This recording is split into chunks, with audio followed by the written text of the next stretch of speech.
Today I would like to reveal to you some of the key missing pieces, in fact what I believe might be the last missing pieces to truly realize the peer-to-peer vision that was laid out by Satoshi Nakamoto in his 2008 white paper.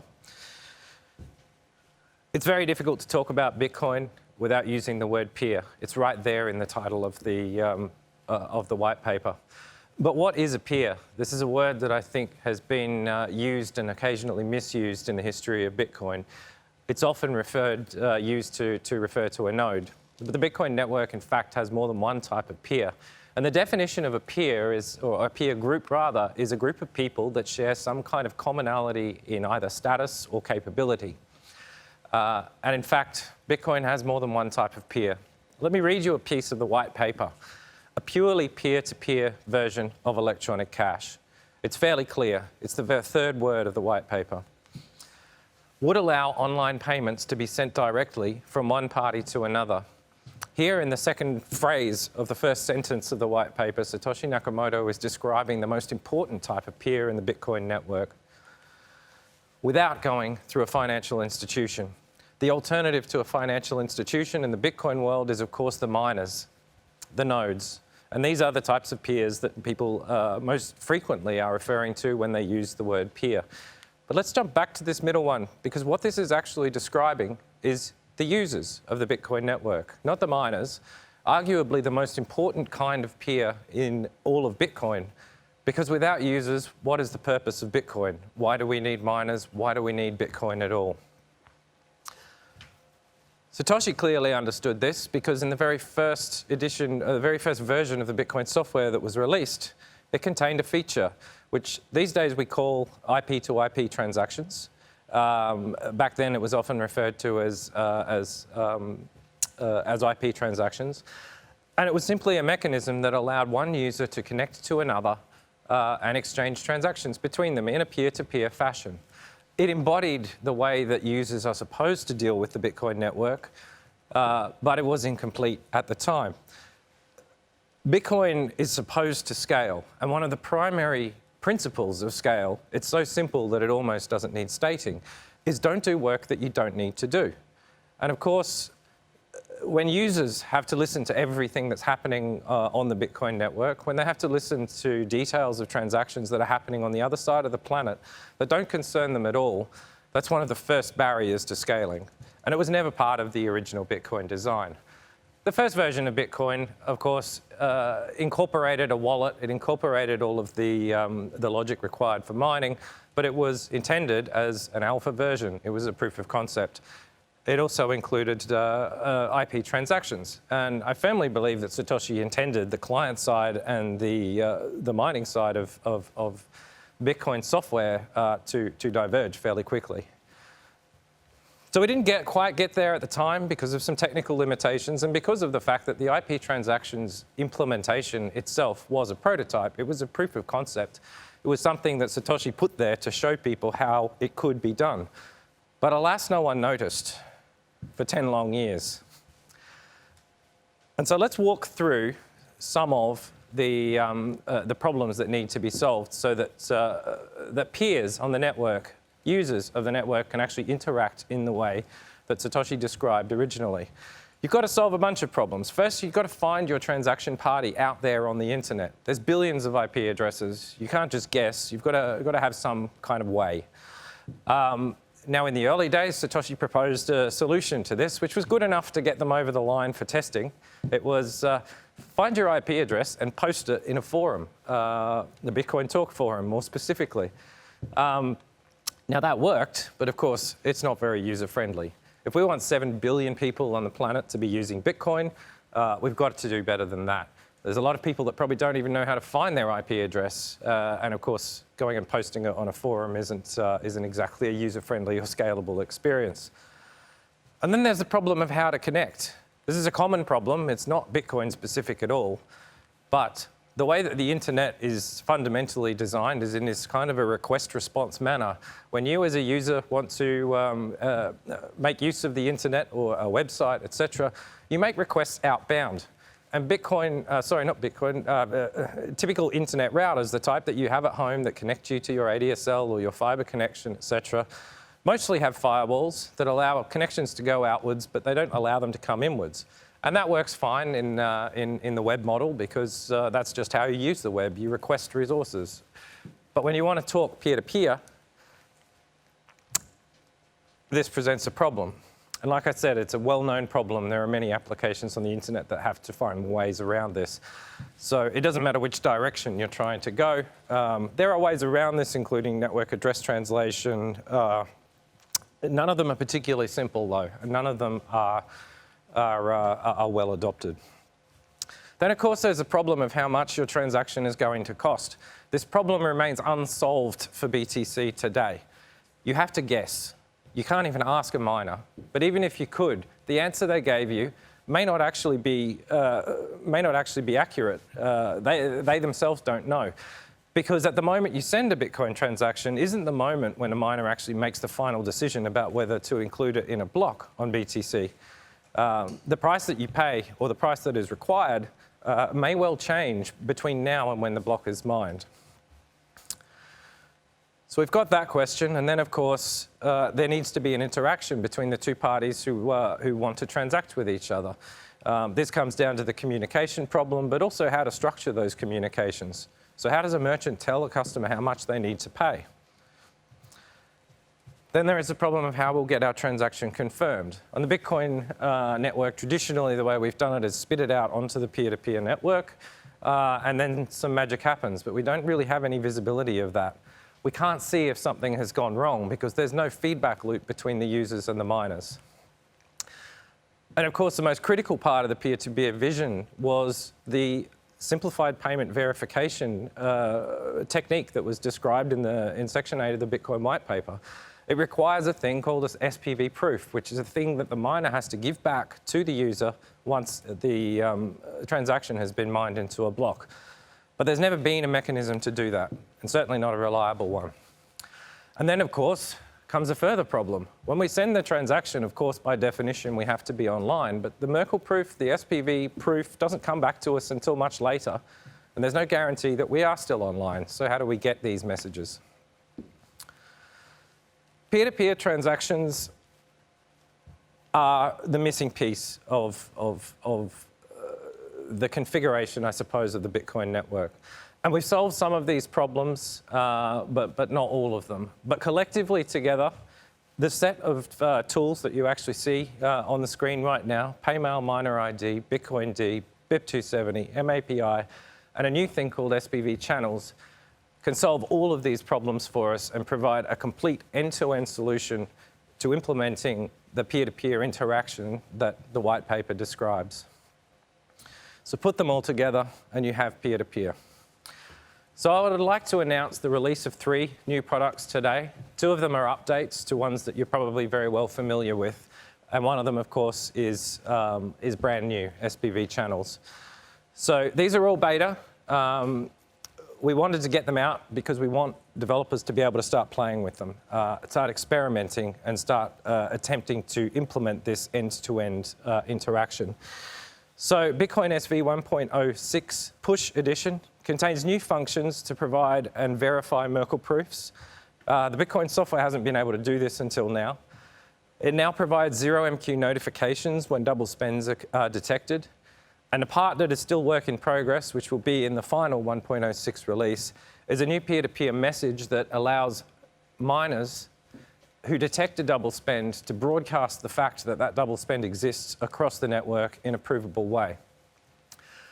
This is very important because the way Bitcoin works right now, the way the software works, is when a double spend is detected, the node that detects it simply suppresses it, drops it, ignores it, it doesn't tell anybody. And that may be okay in some cases, but if a merchant is looking for confidence that a transaction submitted to the Bitcoin network will either be confirmed or that they'll know that it's not going to be confirmed quickly, then we need these double spend attempts to be broadcast and well known to the entire network. The merchant API leverages the new SPV, the Merkle proof capabilities, and adds to it by moving from a request response model to a model that many JavaScript developers will be familiar with, an event notification model. So when you submit transactions to the merchant API, you can register for callbacks. on events relating to that transaction. And the two that we have implemented now would be double spends, or when the transaction is mined into a block. But other events could easily be, we could easily extend this to include other events, such as when the outputs of a transaction get spent. And finally, Spv Channels.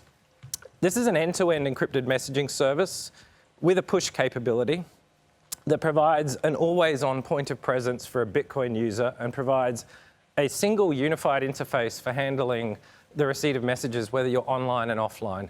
And what it does is it provides you the best user experience that is possible, taking into account your online, offline status. Spv Channels is not a very Bitcoin-y thing. It solves a problem that's actually a problem that is encountered outside of the Bitcoin world quite commonly.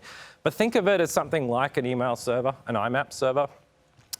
It's intended to be a hosted service, which means someone has to pay for it. And in fact, it may well become the first example of a nano service taking advantage of the nano payments capability that was put into Bitcoin SV 1.05.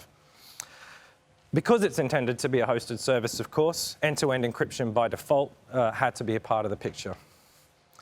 In addition to this, today we're releasing a new version of the Bitcoin SVIO website to reflect the fact that it is no longer just a home for the Bitcoin SV node software.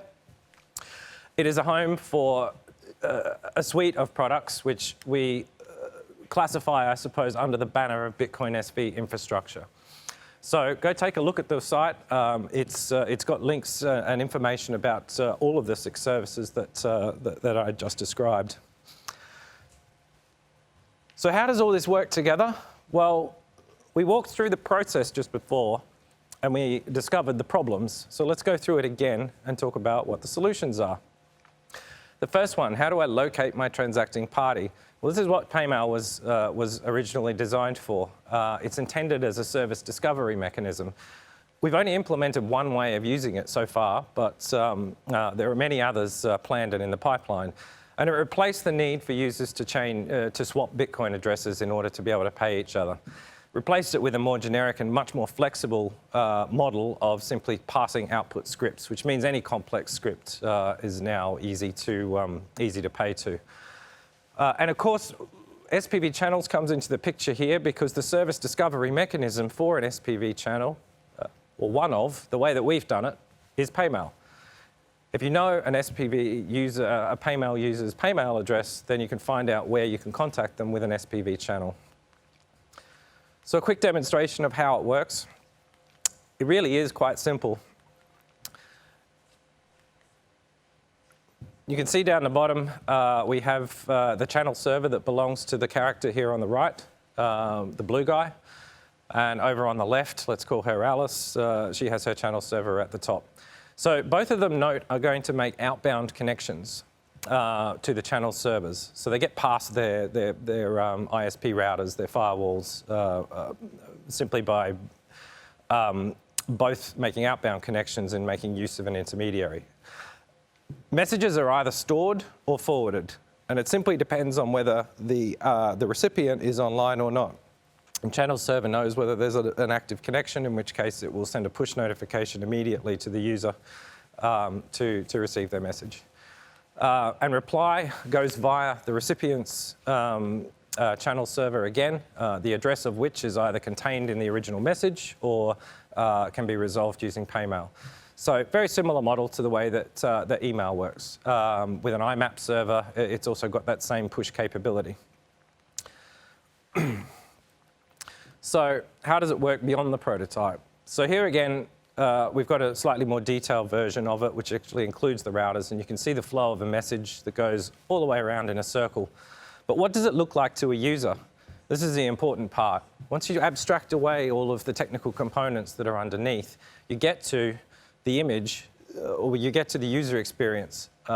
And we're not the only ones that have ever had to deal with this problem and solve this problem. Skype, Zoom, TeamViewer, these are all things that require direct connections between two machines that are probably behind firewalls. And the solution is largely the same. Whether they're end-to-end encryption is, the degree of end-to-end encryption, I suppose, is a variable, but we've baked that in from day one. So this is what it looks like from an end user's perspective. It's a virtual channel.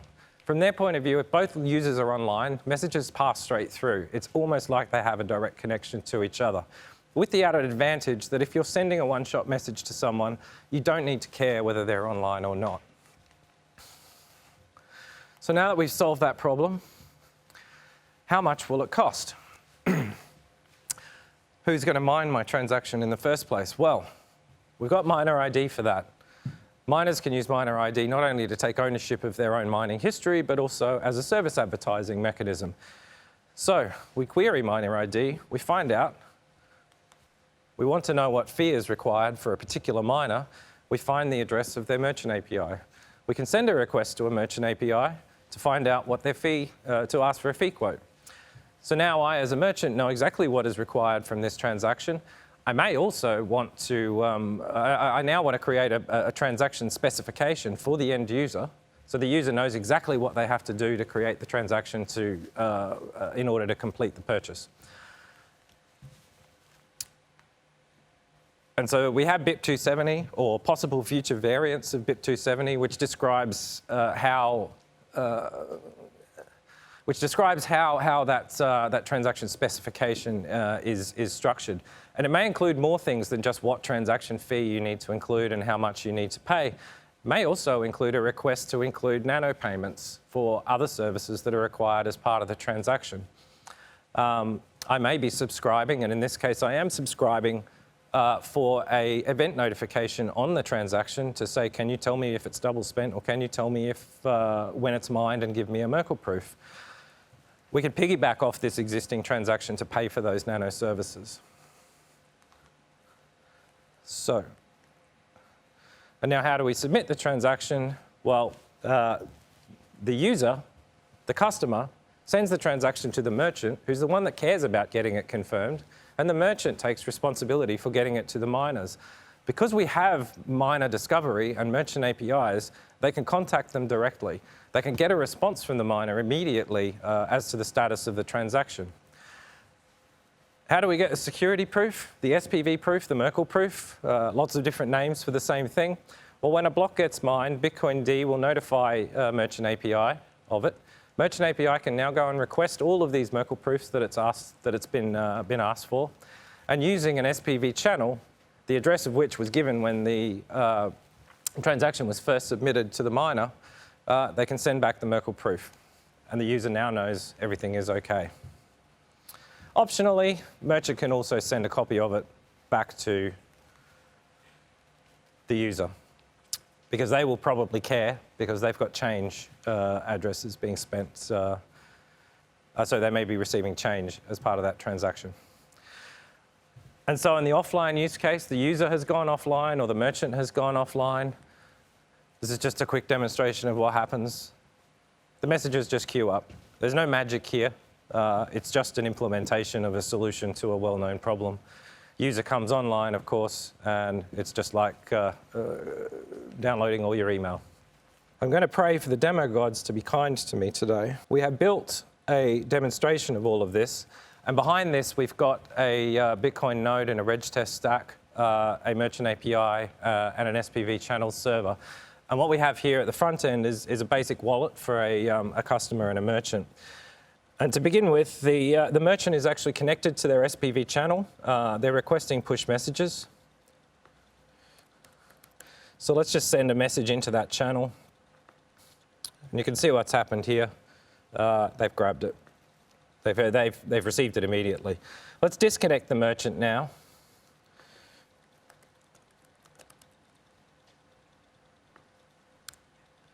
To simulate him going into the subway or somewhere where he's got no signal. Send the message, nothing's come through. As soon as the merchant comes back online, bingo, we have our message. So you can see that the use cases for an SPV channel go well beyond Bitcoin. I imagine people will come up with all sorts of interesting ways to make use of it. But let's just look how it works in Bitcoin. And first we'll start with the simple case. The most likely case where everything goes well. Customer pays the merchant because they've already received the transaction spec, and you can see we've sent it to the merchant. Merchant receives it. They do what they need to do next, which is submit it to the merchant API. And in this case, the merchant API responds with success. Well, that's great. We know that this transaction is going to be accepted by this miner. If we contact every miner, then we can probably get pretty close to perfect assurance that it's going to get mined. So some time goes by, and eventually a block gets mined. And then what happens? The Bitcoin node contacts the merchant API to say a block has been mined, and the merchant API retrieves the Merkle proofs and sends them out to the various users. In this particular case, I've done a couple of transactions before, and we've got a slight bug because we're repeating them twice. But here you can see this is the Merkle proof data structure itself, and it's been received by the miner because they happen to be online. So let's just try another scenario, a double spend. This is an accidental double spend, and you've always been able to detect it when it happens this way around. We've actually created the double spend and sent it out first. And now, whether by accident or by intention, we try to spend the same coin a second time. So what happens? Well, we send it to the merchant, and the merchant submits it to MAPI, which immediately tells us that we can't spend this transaction because we're missing inputs, which is another way of saying it's double spent. So that part isn't really new. What's new here is another double spend scenario that we haven't actually been able to deal with in the past with previous incarnations of the software. So here we've just sent the transaction, and everything has gone smoothly. That's fine. And then we walk out of the shop and we send the double spend transaction. What would normally happen is this transaction would go hit one node on the network, which would recognize it as a double spend and then drop it, and no one would ever hear about it. But we need to do better than that. In this particular case, the node actually hears about it. It tells the other nodes that it knows that it's connected to that there is a double spend. And when it reaches the node that actually has the event notification registered for the double spent transaction, it will immediately use Spv Channels to notify the merchant that a double spend has happened. And this is almost as good as stopping it from happening at all in the first place, because the merchant can take action. They can say, okay, well, this transaction you've given me, this banknote you've given me is counterfeit. I'm not going to accept it. And so is this transaction. So the demo gods have been relatively kind to me today, and let us get through most of this without crashing. And a big thank you to the nChain team. We worked very hard to actually put this together in a very, very short time frame. I hope what we've demonstrated here today will serve to help people start to implement the Satoshi vision, the peer-to-peer client-side part of Bitcoin, which is so important and has been so neglected for the last 11 years. This is not the only way to solve these problems. It's one way, but it is a complete end-to-end solution to the Bitcoin user experience. Thank you. Build your future on BSV with TAL, a world-class blockchain infrastructure and service provider, helping companies to build applications and services on the Bitcoin SV network. Led by industry experts, built on a solid foundation for sustainable business growth. Direct transaction submission, fee transparency at standard and volume rates. Regulated and publicly traded, TAL brings an unparalleled level of compliance and regulatory standard that private processors and operators can't offer. Build a business today that will succeed tomorrow with TAL. Discover more about TAL today at taal.com.